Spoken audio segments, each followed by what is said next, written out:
Seduction is a high form of power. If you're more seductive in your approach, if you're more indirect, people will do what you want or go in your direction without ever even realizing it. What makes for a great seducer is very simple. I can summarize it very simply.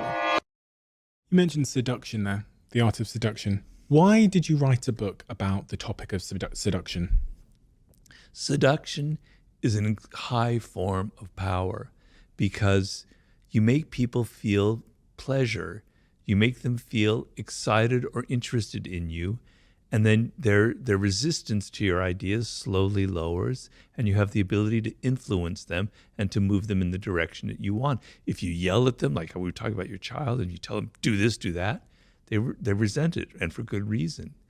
But if you're subtler, if you're more seductive in your approach, if you're more indirect, people will do what you want or go in your direction without ever even realizing it. So it was a sub-theme in the 48 Laws of Power. And so I was sort of interested in the psychology of that and why some people are good at it and some people are awkward about it. So when I finished the 48 Laws of Power, I thought this would be a natural segue, the next book. What are the qualities of a great seducer?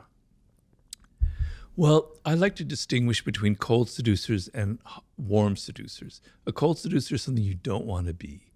That's the typical image that we might have of a male seducer, but even of a female seducer, like the great courtesans, etc., where they're just after money or the men are just after sex.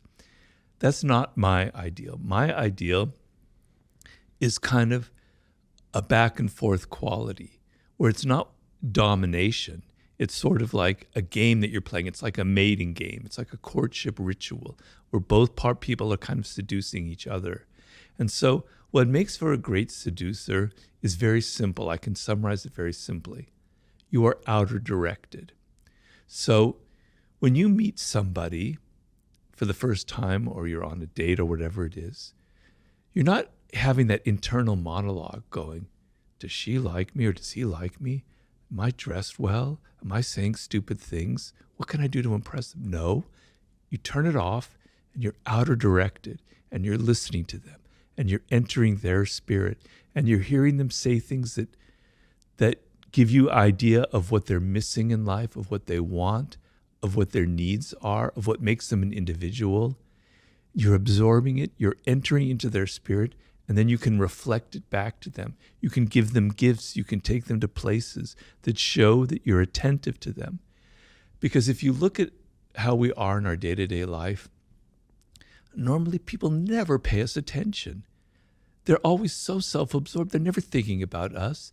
The times where you get the sense that people are actually interested in who you are as an individual is pretty rare.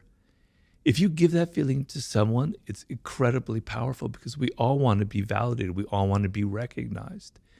So the seducer is not someone who's all worried about him or herself and thinking. They're involved in the other person. They're absorbed like a sponge inside their psychology, inside their world.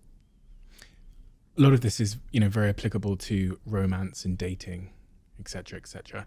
It feels, for whatever reason, not necessarily something I've read much about in your work, but it feels like dating and romance and relationships have become much more complicated in the modern world. That it's become much more difficult to seduce somebody.